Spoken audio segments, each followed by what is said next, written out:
KONI Maluku telah mengagendakan pelaksanaan Pekan Olahraga Provinsi Maluku (Pokmal) pada tahun 2026. Menjelang pelaksanaan Pokmal tahun 2026, Gubernur Maluku Hendrik Lewerisa meminta kepada KONI untuk dapat menyiapkan Pokmal secara profesional dan berkualitas. Hal itu disampaikan Gubernur di sela-sela kegiatan kejuaraan pencaksilat Gubernur Cup 3 yang dilaksanakan IPSI Maluku Rabu kemarin.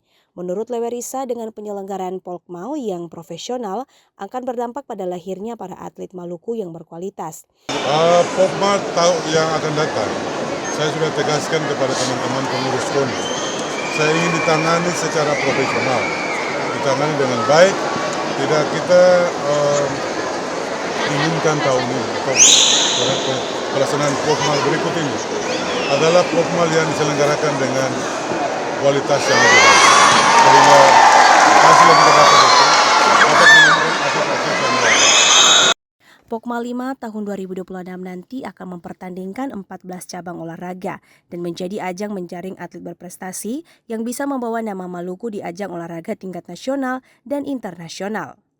Tim Liputan TVRI melaporkan.